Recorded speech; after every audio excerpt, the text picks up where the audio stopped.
couldn't see you because the light. No, right. Yeah, it's much better with the, right. So the light needs to be more indirect. Yeah, there we go. There we go. Are you going to close the closet door? Can you? Lord. Oh, good. He can. I don't know if I can at my house, so I wouldn't take that as a foregone conclusion. Reverend, my job is to make you look good. I just want to let you know. Well, he always looks good to me. I can't help it. That's the honest truth. I need all the help I can get here. Oh, you're just where you need to be. You always make sure of that. So I'm excited about this show. I'm excited to have the three of you on, and it's really just such a favorite topic. Oh, there you go. You have a magical transformation there, right? Actually, the other was just as good to me. Just as good to me. That's not working. Yeah. That's not working. I think the other, you can see you better just like that. Yes. And it's better, clearer, and everything else. And there's nothing distracting or anything. Okay. So you're perfect just like that. Yep. Excellent. Amazing. Okay, so we're good for everything. So first, now I think I'm not sure you've all met each other before, but so Dr. Rolanda Ward, Reverend Dr. James Lewis, of course, known to everybody through, and you all read my little spiel about who's who, right? So that you know about the Rose Bente Lee Ostapenko Center for Race, Equity, and Mission.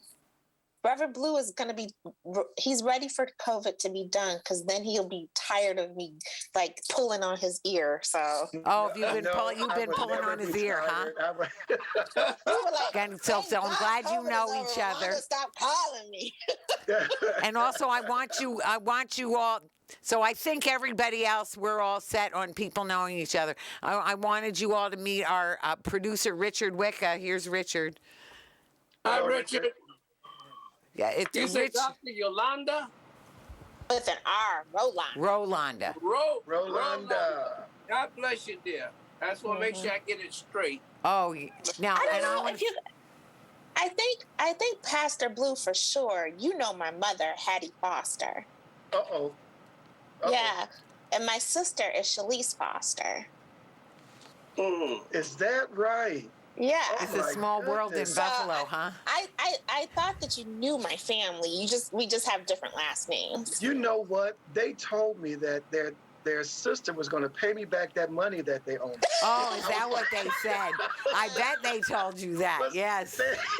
I wonder, was that you? I don't know her then. I don't know her.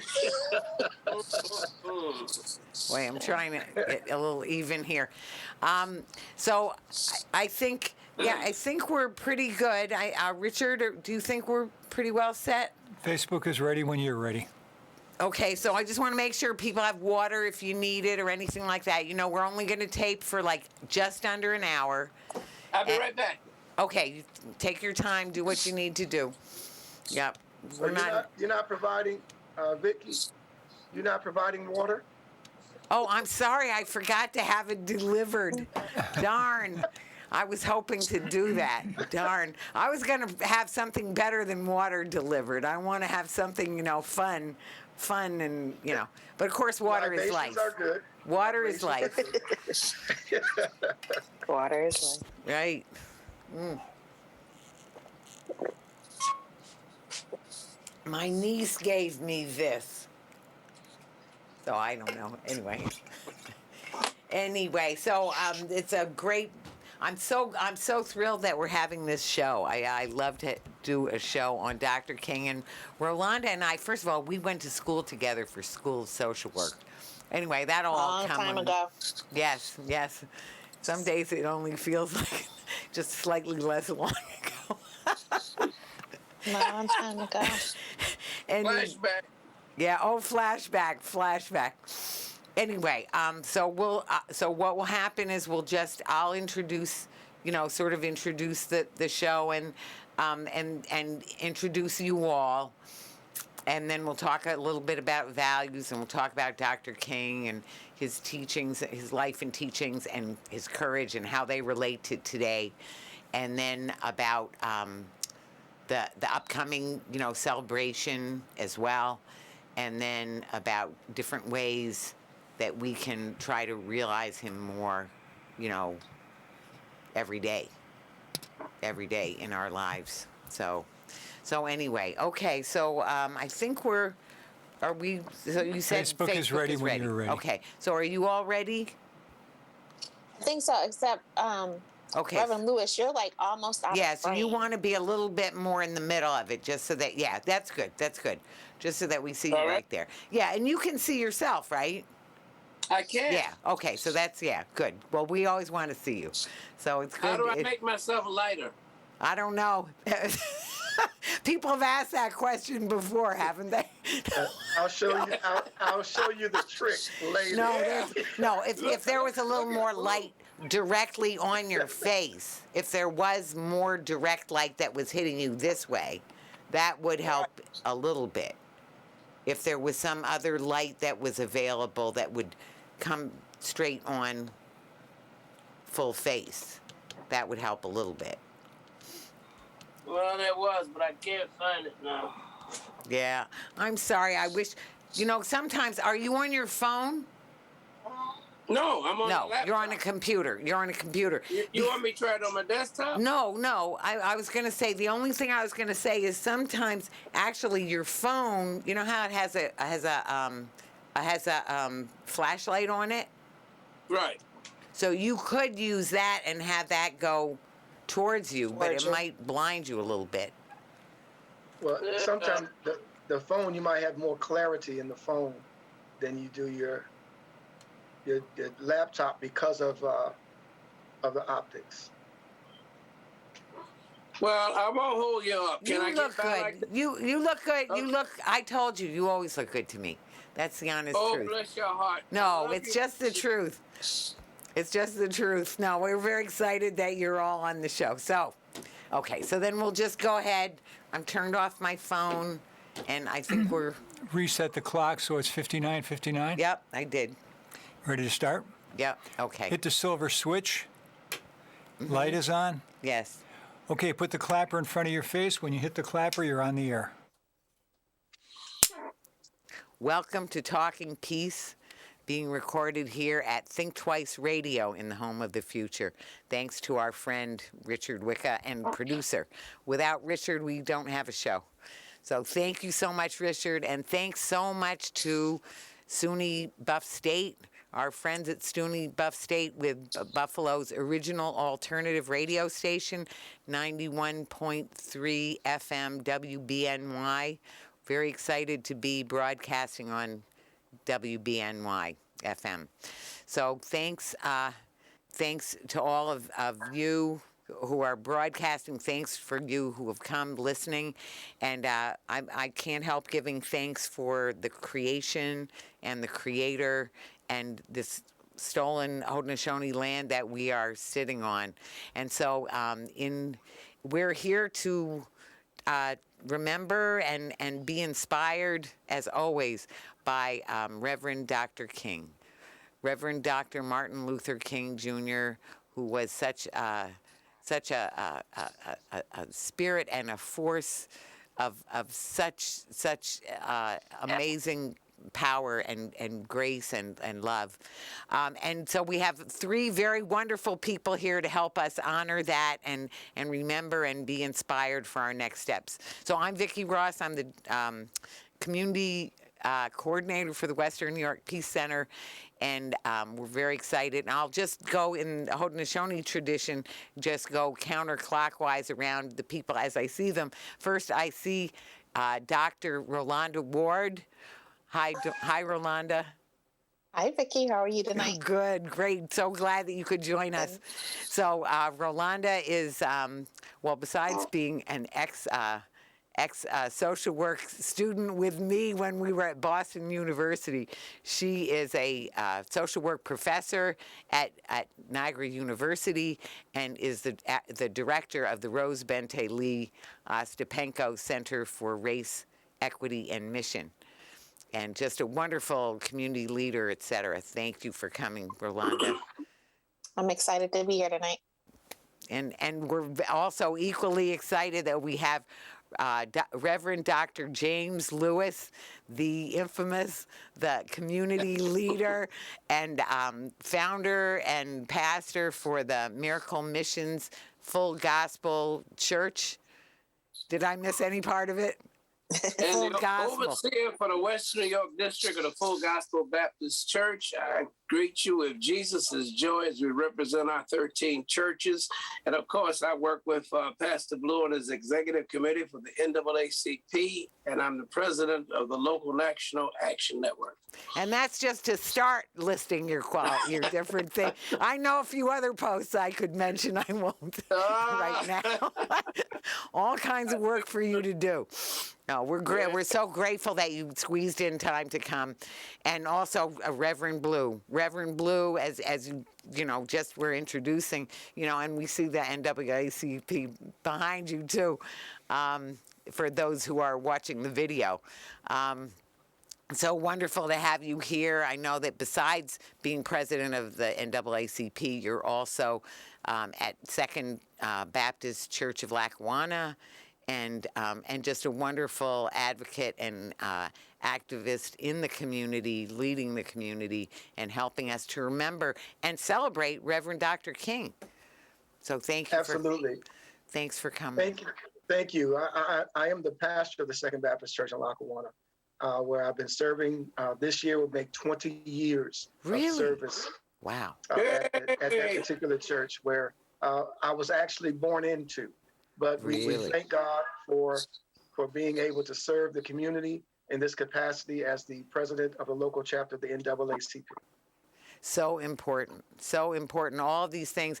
And they're all very much in the line of what we're talking about. So before we dive in, I want us to just also, you know, make a nice real segue into the topic is thinking about the values that bring us to this topic of Reverend Dr. King and his wonderful life, his spirit, his principles, and his courage. So when you think of the values that thinking of Dr. King brings to you, you know, maybe we'll just go around the circle just like that again, you know, for each of us, you know, a couple of a value or two that really come to mind when you think of Dr. King, Reverend Dr. King. Rolanda? So I think we can, you know, certainly start off by talking about the concept of justice. And when we think about what is justice, we're typically thinking at what is economically, socially, and politically sound for us as a global community. And I think at the time that Dr. King was, you know, commencing his work and ultimately sacrificing his life for justice was far removed from initially, right, Black communities, but then he expanded it to for us to see the similarities that existed across races when it came to economic insecurity. And so if we take the concept of justice as a value, and some people are actually trying to make justice a bad word, but if we take justice as a value, then we know we have a lot of work to do, and that socially we're very disconnected. Educational goals are not being met. Politically, we see right now, I'm fortunate enough to be in Washington, D.C., and I love being here. And I'm reminded that right now there is a fight for political justice so that we can all have the right to vote. And when we think about economics, right, we know in Buffalo, New York, almost 50% of the children are living in poverty. So I'm going to just start with that one value of justice, right. That it's something that is still dominating what we need to fight for in community, and that we cannot be relentless in our efforts to do so. Thanks so much, Dr. Rolanda. Thank you.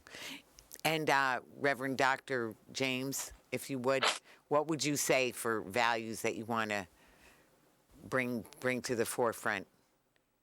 It's interesting that our values are cyclical, and no matter how many times we repeat it, we have to keep going through it. Right. In 1968, they were fighting for voter rights. Right. And here we are again, fighting for it all over again. Right. With Republican states trying to diminish the vote and putting archaic laws into place that would press us down.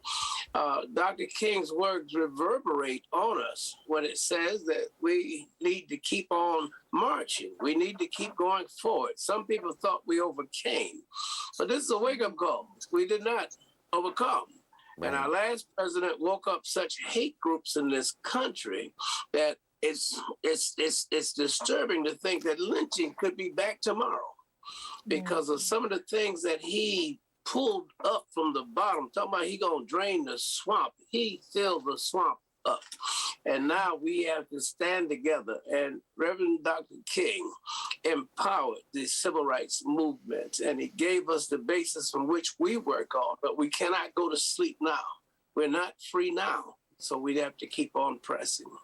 Absolutely. Thank you. So inspiring. Thank you. And Reverend Mark, if you would. Well, one of the things, and I agree with all of what has been said, but the main thing that we see and that cannot be avoided is the racist tyrants that have been happening. Just racial discrimination in its has still been something that we have to overcome. People are not judged by content of their character; they're judged by their tone of their skin, and that's something that has to change. We talk about equitable or equal. Equal is a word that we should just throw out. It should be equitable, because when we say equal, we've seen even that picture of 3 children who are being treated equal while they're trying to look over the fence at a baseball game. It should be equitable because based on your height, that's the level of help you should receive so you can have a good view over the playing field.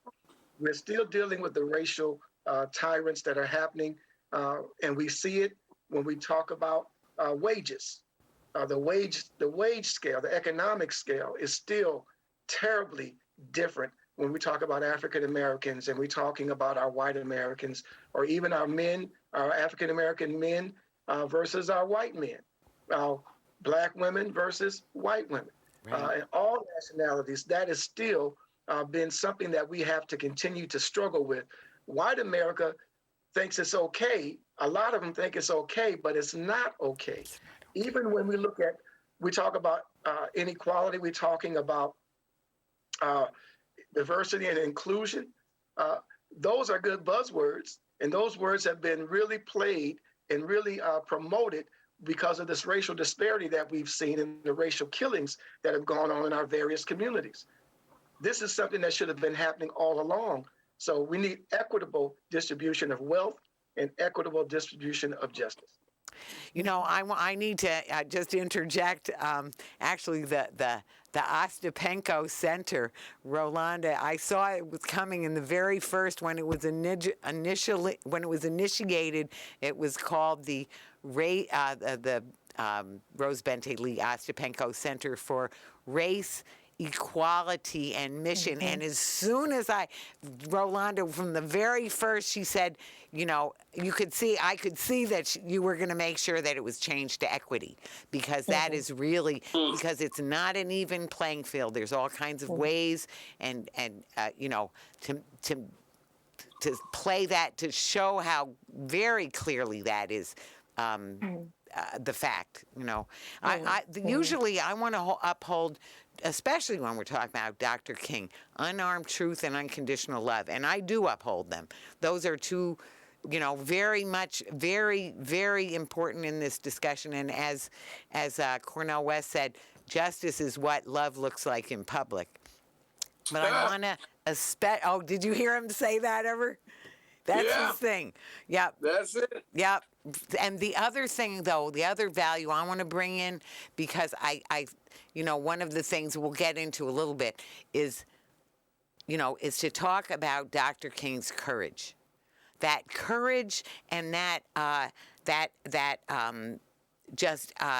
the courage that he showed for the risks that he took, the jail time that he served, the number of times that he pushed when people were saying, oh, not so much. That courage because of calling it what it is, the racism, the outrage, and the murdering of people, the racist, fascist murdering of people that was going on, and the vote suppression is just a reflection of all of that as well. So I want us to uphold courage and talk about and think about the ways that some of people are sort of whitewashing who he was and what he was as well. I want to kind of sit with the idea of courage for a second. I think, we've gotten very comfortable with our positions and places, and that we all get ourselves to, and that sometimes leaves us without the ability to take a risk. And sometimes we have to think about the other more than ourselves. And actually, I need to clean that up a little bit. We need to think about others more than ourselves, right? Because as a person of faith, that's what I'm being asked to do, not to focus in on myself, but to exercise what does love look like through Jesus Christ on this earth, right? And so, and if I'm going to do that for the other, then that might mean I have to sacrifice myself and sacrifice what I have. And I think we get uncomfortable when we're asked to then sacrifice, because courage does take sacrifice. And I think that's something that we have to kind of think a little bit more deeply about, especially those of us, King was very adamant about calling out middle-class white people. I also need to call out middle-class Black people as well, because our efforts are just as important because, Julius Wilson talks about this, that there's a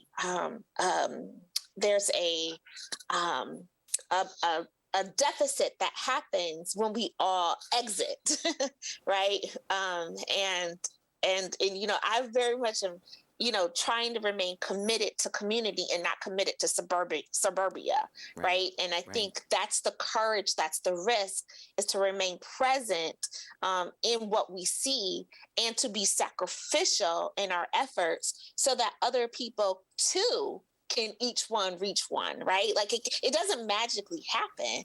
It happens because we intentionally do things. Right. That intentionality. Go ahead.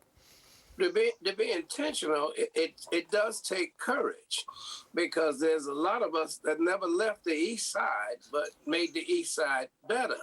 Mm-hmm. Instead of being part of white flight to suburbia and different things. And going back to Cornel West, the theme of our Martin Luther King celebration this year is love is the answer to mankind's problems. Mm-hmm. If we would stop being so mean to each other, if we would learn how to have unconditional love all over again, it would make a difference. Yes. And our children need to see us stay in the city, take care of our property, and build it up.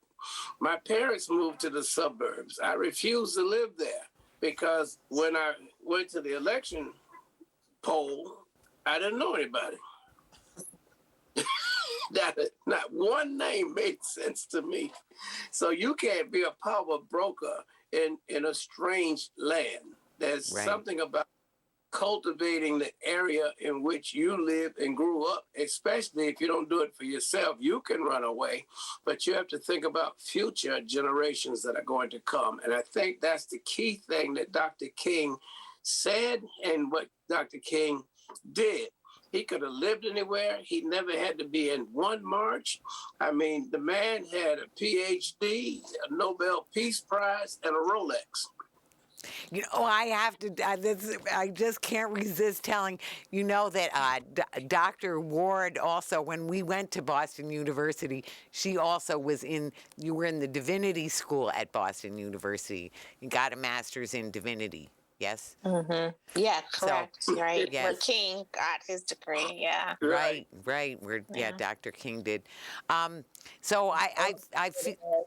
Go ahead, One thing, please, uh, Reverend Dr. Blue. King, one of his quotes is, "I decided to stick to love. Yeah. Hate is You too know- great a burden to bear." And one of the things that we really need to do, if you love something, it doesn't matter where you are, as long as you love that, you're going to always be drawn back to that. Right. You can take somebody out the east side, but you can't take the east side out of somebody. Right. So we think about all of where we are, and we also have to learn to expand our area and our territory. So regardless of where you live, you have to introduce yourself to make yourself known. My uncle, Reverend Deacon Ted Banks, he says, "I never meet a stranger." Mm-hmm. He said, because I'm going to introduce myself, and other people need to know how to deal with you, just like you need to know how to deal with them. So if we continue, and I'm saying this, we can't live in a silo. No, right. If we stay in a fishbowl, we can only grow as large as the fishbowl. We, as a people, we need to learn how to expand and how to have people deal with us like we have to deal with them. I don't want to say this area is just a black area, because we pay taxes everywhere, and our taxes go to every municipality. So if that's the truth, then wherever I live, wherever I go, I should be treated the same way, without any type of discrimination, without any type of attitude, because I do what everybody else do. We all pay taxes. We all live. We all breathe. We all shop at the grocery store. We all shop in the whatever mall we want to be a part of. So wherever you go, people need to respect you, not just east side, but every side, wherever you live. People need to respect who you are as a person. Well, you're so right, and you know, the value of love. I mean, the love. Love gives meaning to life. You know, there's not a person who doesn't believe in love some kind of way. You know, they're who loves somebody. Well, there's a few that maybe there's some where it's very warped, but even that love that we feel for, you know, the people that it's easiest to feel, and yet we are all one. You know, we're one. You know, human family in this creation. And so the racism, the bigotry, you know, I can't help thinking about all the work that Dr. King did, all the work that we're still doing, and that all the religions try to do in their best form. They're always about caring for the others, right? As you said, Rolanda, more than yourself, and loving each other. You know, that caring and loving, and especially for the people who are hurt the most, who need the most, who've been put upon the most. And I'm going to say those are Black, brown, and indigenous people of color, for one thing. They're people who've been economically disadvantaged as well. You know, there are people, you know, our LGBTQIA friends and relations, all, you know, different pockets of people that have gotten really slammed. And Dr. King was about caring for those people. Back to what you said about equity, bringing that equity. And some of that equity is about a vote. Some of that equity is about reducing the systemic racism, eliminating the systemic racism from our institutions, and as well as from the individuals in the society at large. You know, working that out. I think, how can we use this moment? You know, you said, Reverend Lewis, that what's the name of the celebration again? That love. What's the theme? Martin Luther King Celebration is our annual celebration. Right, Love is the answer to mankind's problems. Love is the exactly answer to mankind's problems. If we could just get back to loving each other. And I think that a lot of what Dr. King did was about love. Yes. We did our Bible study today, and it said, let the wheat grow up with the tare. And we shouldn't be so judgmental, because God is the one that will separate us and empower us in the end. Right. So it's about you being the best possible you that you can, and then sacrificing yourself to help other people. Right. Right. So right. So right. I'm very excited about the celebration. Of course, this is the same annual celebration. Now, we missed it last year, except we had it on Zoom or not Zoom. Was it It was on broadcast? Zoom, and it was broadcast on Channel 7, but Right. there was no live audience. But we will gather with the concerned citizens following the Dream Committee for the Martin Luther King celebration on this Sunday, January 16th, Right. 2022 at Kleinhans Music Hall at 6 p.m. Come as we come alive with the community to honor Dr. King's life and legacy with great music, singing, dancing, speeches, and of course, all protocols for the guidelines for the pandemic will be followed, and you have to be able to show proof of Right. vaccination in order to get in. Right. But it's got some of the most exciting entertainers and worship leaders and spiritual leaders in this area. Juanetta Hall will be there. And of course, our coordinator, Miss Bessie Patterson, who picked up this effort after Brother Clifford Bell put it down Really? some years ago. And now Brother Clifford Bell is there every year to help us celebrate. Sure. And Sister Bessie Patterson has continued to put this thing forward, and she has this fantastic citywide choir with singers from all different churches throughout the entire area, and they will be participating along with the Royalton Singers, saxophonist Will Holton, the African American Cultural Center, Wonderful. and George Brown and God's Purchase Choir. And then we have one of the singing cops, Mo Badger, direct back from the race. Wonderful. And he'll be there with Bethesda, and Bishop Michael Badger is our keynote speaker. Wonderful. It's going to be so wonderful. I'm very excited. I will be there. I will be there. I know there's plenty of room for all, and it'll be perfectly safe with all the COVID restrictions being followed. And it's just such a great and joyful and inspiring and reminding us of how and why we need to take that courage to make those bold steps and to be, everything that we can be to making those changes in our communities, to stopping the fascism, the creeping fascism, the voter suppression, and the long-standing imbalances and racism that are just rampant in the criminal justice system, rampant in our educational systems, rampant in the, anyway, but let me tell you what I really think. No. No, so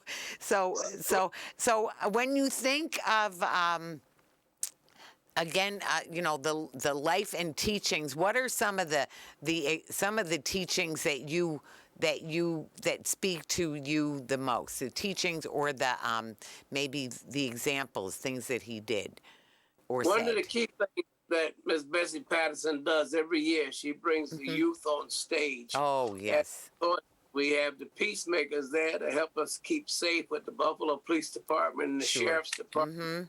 But the young people being on that huge stage at Kleinhans, right? I mean, some of them just said, "Wow, they have never been on such a venue like that." It's a life-changing experiences, and we need to celebrate our youth. They're the ones that's going to take care of the old people we already are. Yes, absolutely.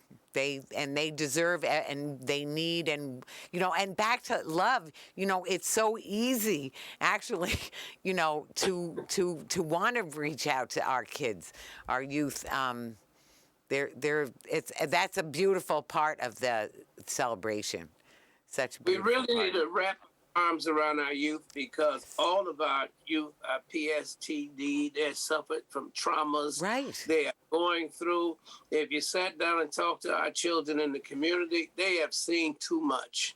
And right. they shouldn't have had to see, like crime scenes in their neighborhood, right. fires and devastating situations. And so we need to encourage our youth before they get lost. Absolutely. One of the things, and that is so true, Dr. Lewis, is that we need to wrap our arms around our youth, show them that they don't have to be in the environment that they're in, because life is made of choices. You can either choose to go this way or you can choose to go another way. And we need to present the choices, the good choices that our young people need to have in order to help them develop and grow and end the cycle that has been prevalent in our communities. We are a nation of people who are thinkers, millionaires, billionaires. We are a nation of people who can achieve. All of us have had a story or two about what would have happened to us if we did not forge ahead. And Dr. King is one of those individuals that gave us that oomph to let him know that we can make it. We can be seen and heard and be a part of the conversation and not just being on the menu of the conversation. So it's very important that we deal with our future leaders, because they are our future leaders. We're going to be going off the scene, and we want to make sure that we have a continuation of good things that are happening and progressive opportunities that are happening, being equitably taken care of with all of our youth, letting them know they can have a good job, that they can go to college or they can go to a trade school. College isn't for everybody. Trade schools aren't for everybody, but we need to give them the opportunity to have the right options in order to be successful. And I believe King would have wanted that to happen. I was talking to a businessman and he said, we got to get them off the street. We got to get those black people off the street. I said, if you give them the right opportunity, they will run your company and your business better than you. They have the know-how, the skill. They know personnel. They know how to do PR. They know how to do everything that, given the right opportunity, they can run your company or business better than you. So our community is lacking opportunity because they're being looked at as being nothing and a nobody, a dropout, a has-been, a gangbanger, a pimp, prostitute. We have all these acronyms and things that we're being said we're going to be, that we're growing up to be, and people aren't realizing the potential of what we can be. And we have to make sure we provide those opportunities. King was the one who gave opportunities. In the Memphis strike, I am a man who gave opportunities. He showed them that you don't have to take what you're being doled out right now, but you can stand up and non-violently and get results. You know, I think Dr. King would be happy with the Workforce Training Center on Northland Avenue. That just was common sense, that everybody does not need a college degree. Right. We need some people that will do the other chores. Somebody's got to fix my car, fix my plumbing and electrical work and I think it's an incentive to people to realize that they're somebody if they know how to work with their hands. And so they're training people and they're developing. And each class they have, there are so many people willing to take and hire those that come out of the training center. So we really need to have people more focused on workforce development. Absolutely. I want to actually turn it over to you, Rolanda, where we've done a little bit of work together, where you've done a lot of work with some of the students in Buffalo Public Schools and some of the work with youth that we've done. You want to talk, and that you've done with social work interns. Yeah, I will.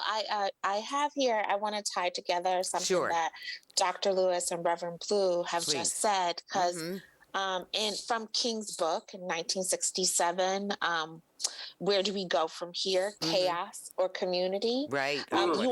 You all just almost quoted exactly a line that's in the book. And so he says here, we need to be concerned that the potential of the individual is not wasted. New forms of work that enhance the social good will have to be devised for those for whom traditional jobs are not available. And so when we think about our communities and the chaos that systemic racism results in, right, it is about the devaluation of the folks from our communities. And if we look at how do we create, how do we inform how people can actually have meaningful opportunities, work, engagement in our communities. I'm going to use the word intentional again, right? So, one of the projects that I do at the university is one of my current projects is I actually came up with the idea that young people from Niagara Falls High School should be targeted. So I seek out young people who want to go to college, but don't know how to get there, right?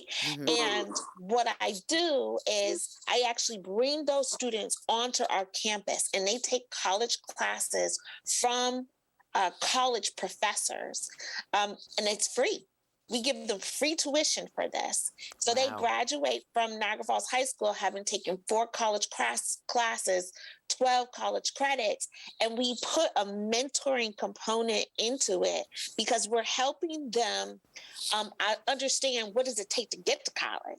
So one of the things that we miss is we say that, okay, you'll go to a trade school or you'll go to college, but that practicing of that habit of becoming a college student isn't a part of our words. And so the program that I have, right, targets BIPOC students, gets them the college education, gives them access to college professors so that when they show up on somebody's campus, right, after they've graduated high school, they will succeed, right? And so that is not wasting potential. Oh, boy. Right? It is not wasting potential. It is exposing students to opportunities they didn't know about.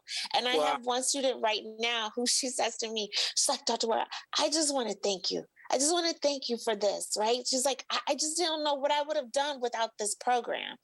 And that to me like warms my heart, right? Because I have filled a gap for that student. And I know that she ultimately, her path will get her to the goal because I filled a gap, right? And I think that's really what we have to think about. Like, love is action. I don't need you to tell me that you love me. Yeah. I need you to show me that you love me, right? And so for those of us who have connections and who have resources, we have to systematically engage in opportunities, just like systematic racism exists. We must engage in systematic opportunities. Right. Actually, it's thinking outside the box there. Well, it's making me think of what you had before that, too, which was also that students were learning advocacy and were studying advocacy for high school students and college students. Right. Yeah. And helping that belief in themselves and that and also I think part of it is that we need to be actively working for those radical changes. It's the Radical King. That's another book I want to remind us of Dr. King, that collection of his writings, that he was a radical and that right now we're in such a truly, things are better and worse at the same time. There's a lot of activity, but we're at a critical point in our existence. Vicki, I think we've always been at a critical point. Right. It just keeps right on flowing one way and another. Right. Exactly. Yeah. Right. This is nothing new, right? No. Right. You're absolutely right. This is nothing new. And I think, right, it's not a new crisis. It is in fact chronic. The same chronic crisis. Right. Every day is the same show. Right? Every day is the same show. And the question is, when will we exit out of that movie theater and say, this is not for me? Right? And I don't think we as a country have done that. All right. We're watching the same show day after day. What's been happening in our criminal justice in our criminal justice system. Mm-hmm. I thank God for the body cams Mm-hmm. and for Right. Right. Absolutely. because a lot of this has been covered up. A lot of injustice for the African Americans and minority communities have been covered up Right. by white supremacists. Right. And they have been teaching this, even with the body camera. If a police officer has a body camera and he's close to an assailant or an individual, he will press that body camera close to his chest to really hide what is actually going on. I will come up to the individual and say, stop, and I'll say the buzzwords, stop resisting. And you'll find somebody with a cracked skull, bleeding, because of the bad police officers. And I want to say bad police officers. They're out there. Right. We need good policing. Right. We need to eliminate bad policing and just bad individuals, period. Because it's again, we're in the same cycle. Right. If we don't change this, we're going to wake up again. With the name of that movie, you're going to wake up every morning. Groundhog. Yep. Groundhog Day. Groundhog Day. And you have the same thing and go through the same cycle. We have to stop, put on the brakes, give opportunity, and tell people this doesn't have to be. Right. We can change. We can make a difference. And I'm tired. I don't want my children, I don't want my grandchildren to go through this. And we continue to sing the song, Dr. Lewis, we shall overcome. Darn it, when? When? When are we going to overcome? Yeah. If we still have racism, and let me tell you, racism is taught. It's taught. And what's taught can be untaught. Right. Right. And that's what we have to do. We have to continue to teach the proper ways in which we can live together. And we can. When we're younger, we don't have a lot of racial barriers and color lines. We learn that more or less in our upper teens and adults. Because babies, they'll play with each other. But when they grow up and somebody, you shouldn't talk to him because of the color of his skin or talk to her because of the color of this. That's where racism continue to rear its ugly head. Right. And, Reverend Blue, one of the things that I've been thinking a lot about is because people ask me to talk about critical race theory all the time. Mm-hmm. And, and I try to explain what it is and what it isn't. But one of the things that I think that I'm sitting with lately is this concept that racism is taught. And what I think is that racism isn't acknowledged. So, and this is like the idea that really is circulating in my head. So, when at Christmas time, we all go to get our lights and our lights are completely tangled, right? Like that is life now. The concept of racism, as I start to think about it, is that it is so intertwined into every aspect of our day. It functions because it's so complex, right? To peel it back, to untie it, we might as well just throw it out and start with something new, right? Because I'm going to get frustrated with those lights and be like, I'm going to give me some new ones. Right? And I think that's partly with racism. It is so complex. It is hard to nail it down. And like when I talk with school districts about what does racism look like within their districts, because their teachers will tell you in a hot minute, I don't discriminate in my classroom, right? I don't say anything to devalue students in my classroom. That's what I'll hear. And teachers get really defensive about that. But then when I say to them, let me see your data. Let me see your expulsion data, right? Your suspension data, your special ed data, right? Let me see all of that. That's your racism, right? Biases that they have, yes. So, right?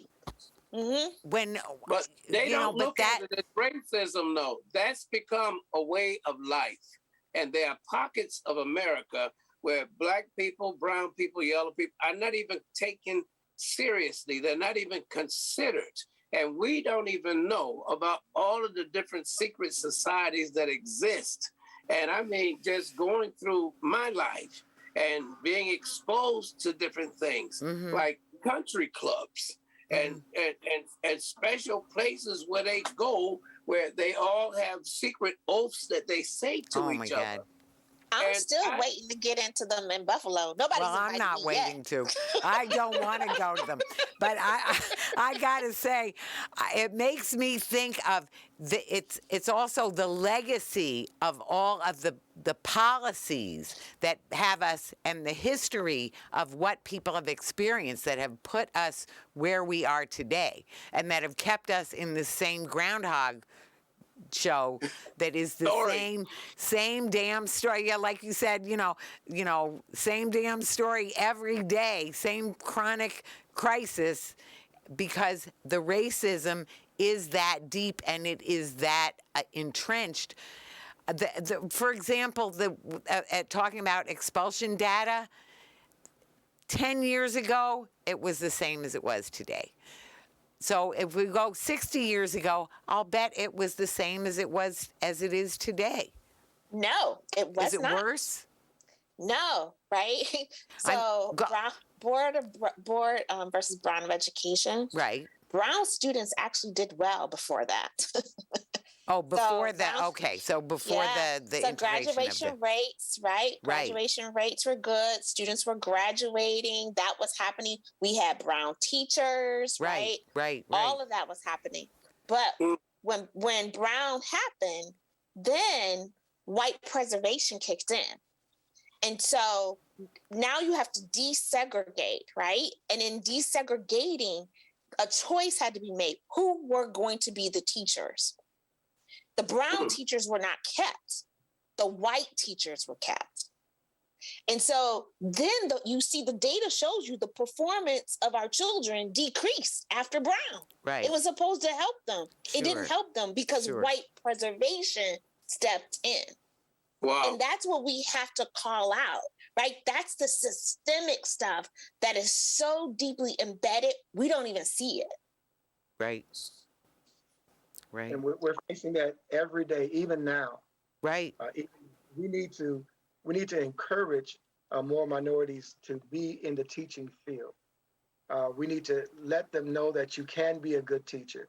And there are so many things and barriers that are in place that's preventing them from reaching those obtainable goals, that we need to call that out on every twist and every turn.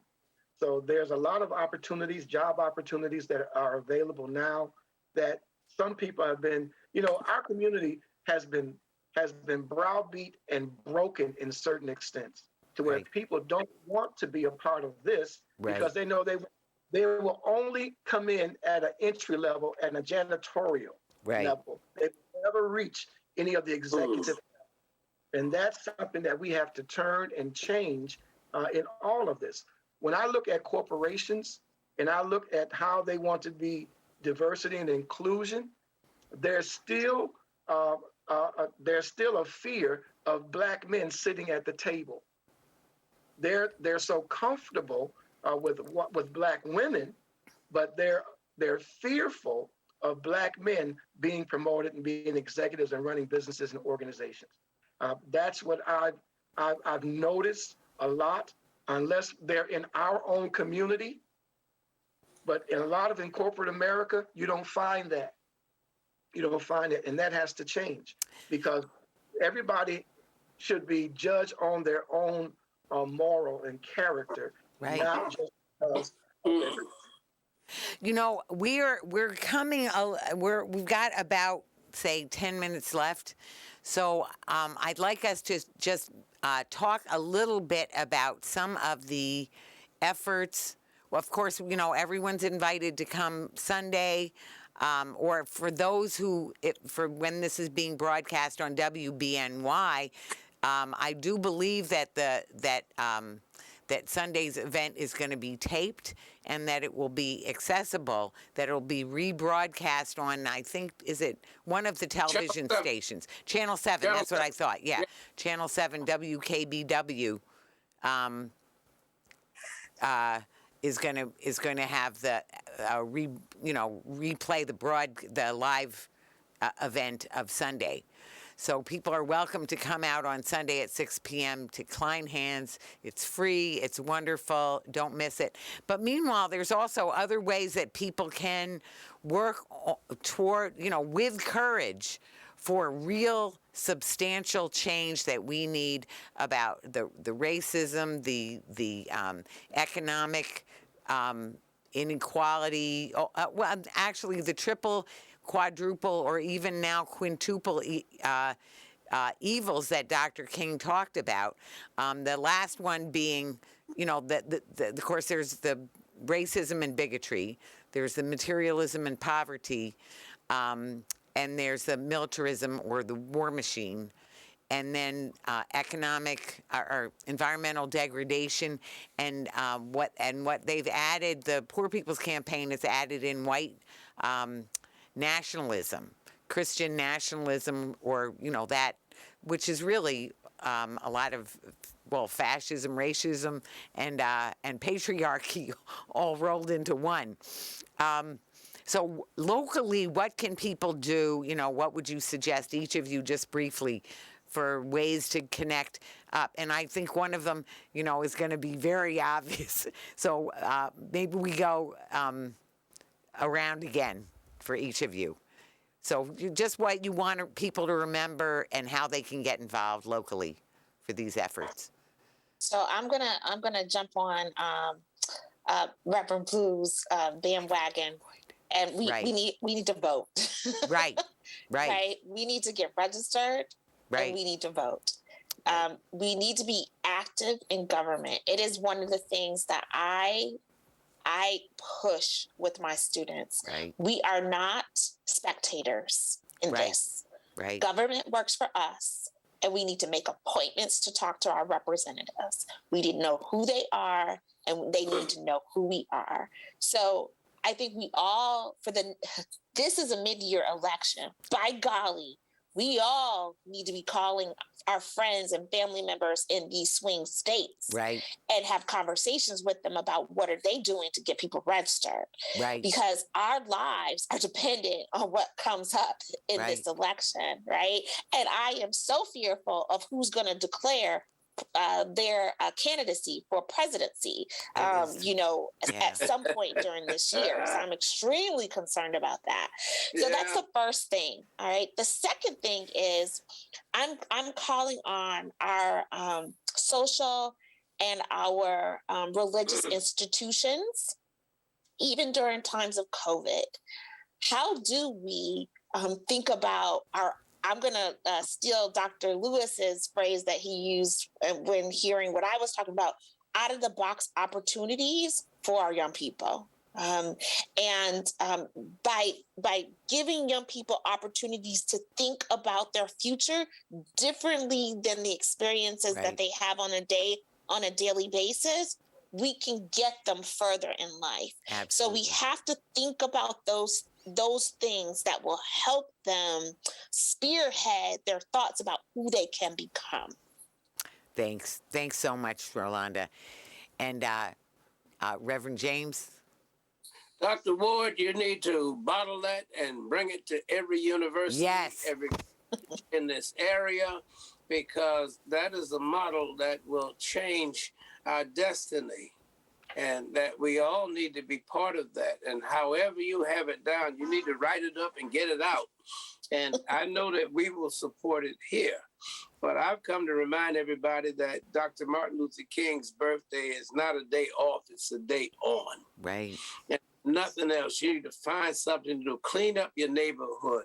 Work with the organizations that are in our community to make it better, to try to get the word out, to try to get people not only registered to vote, but vaccinated. People don't understand how serious it is not to be vaccinated. Right. Our hospitals are full because people have these theories, these things in their head. And it just doesn't make sense. People are dying. And I spent 30 years at the Erie County Medical Center And I had to retire. When they told me I could retire, I had to get out of there. I couldn't take it no more. Right. You couldn't even let loved ones watch their loved ones die. I had to show it to my iPad. Too hard. And it was the most heartbreaking thing. And the people couldn't get to the administrators, so they got to me. And it was just too much. So I pray that all of us will find something for our hands to do on this holiday, and that we will. And it's up to us to hold our politicians' feet to the fire. They're not going to give us nothing we don't ask for. Amen. So true, so true.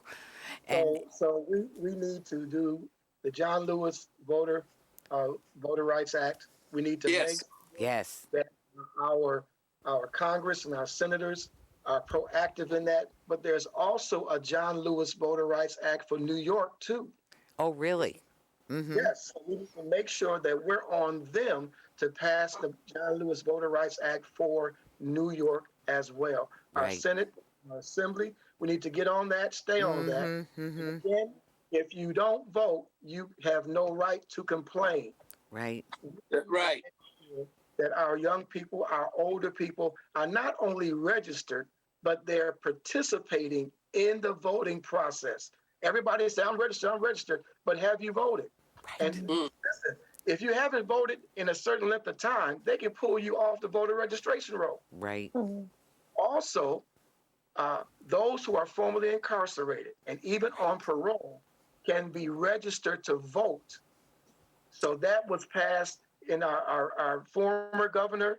He passed that. That is still in play today. Right. And one of the things I'm going to be working on, our branch is going to be working on, is making sure that that's not just a signature that he did, but it becomes a law. We need to make sure our formerly incarcerated citizens and those who are even on parole are able to register to vote. And it's not just an executive order, because an executive order can be changed with the next governor. Right. We need to have law so we can make sure that they have the right to participate in the only civic duty that we have as a voice to say who we want to sit in those elected seats. So voting registration, the John Lewis Voter Rights Act for the nation and for the state of New York need to be on our agenda. It is a day of action, like Reverend Lewis said. Let's be proactive in making sure that our future, our generation of children, have a future and have a place that they can thrive and grow. Absolutely. I want to say, between the three of you, Dr. Ward, Reverend Dr. Lewis, and Reverend Blue, I can't say enough how grateful we are to have you on this show, how inspiring it is to have you and all your ideas, all your wonderful work, and real truth and love. So we have been talking peace, and together we are talking peace in truth and love. Thank you so very much. Thank you very much. What a great show. Boy, oh boy, people are going to have to sit there taking notes about the different marching orders, and there's a ton of them, so that we could be drum majors for peace, or at least helping to pull the banner along. That's it. That's our goal. Yeah, Let's get it done. With the courage, and with that, love is the answer to our problems. Love is the it. answer. That's our theme. Love is the answer. Dr. Ward, you at the university? Yeah, Yes. you sat on Dr. Carter's defense. Dissertation. Her dissertation. That was the last time I saw you. Yeah. Oh, really? Yeah. Oh. I come up there to help some of my people defend. I hear you. Good. Dr. Ward, Yes. schools had what they call middle college, which they took courses at the high school and then went to ECC to take courses there as well. I'm not sure if they still have that middle college program. I think that some students do go. The difference for our program is that I actually have them as a cohort. So they aren't just one or two students sprinkled in. I actually bring a cohort. So there are like 12 of them who are starting in 2 weeks from the high school. And then they go through these 4 courses together as a group. And we also focus on racial equity as the content in the courses that we teach. So, they see themselves, right? Like they see brown professors teaching, right? Wow. Dr. Carter has taught for me. So, yeah. That's, and it's a difference, Yeah. So she stayed with the university. Yeah, she stayed. Yeah, she sure did. Yeah. Oh, yeah. I'll tell her I saw you. Till I say, hey. Okay, we'll do. Well, so I maybe you'll get us on the list for practicum for field students next year again. Because we're taking students again this year. Okay. Yeah, all now right. that Well, I had a Dr. little Carter. bit of a break. Bit of a break, but I'm happy to do that again anyway. And Deidre, I know, would have loved to be on this show. So, because she'll watch it though. But anyway, what a great, you all have so much to offer, and I really can't be grateful enough. Oh, and you know that what Rolanda's doing over in DC is presenting at the Social Work Research Conference. About our COVID work. About the Reverend COVID Blue. work. About the COVID work. I was going to mention that while we're talking. Yes, because she's been the queen of the COVID work up in Niagara Falls, making it all happen. Well, you go, girl. Nerve. No. That's my job. That's my job. Anyway, I'm going to say right. you all knock it out of the park. So I'm going to be there on Sunday. I can hardly wait. See you there. And this will be available. It'll be rebroadcast. It'll be on the Western New York Peace Center YouTube channel also. But anyway, so many, many thanks, and all of that unarmed truth and unconditional love. So thanks a jillion.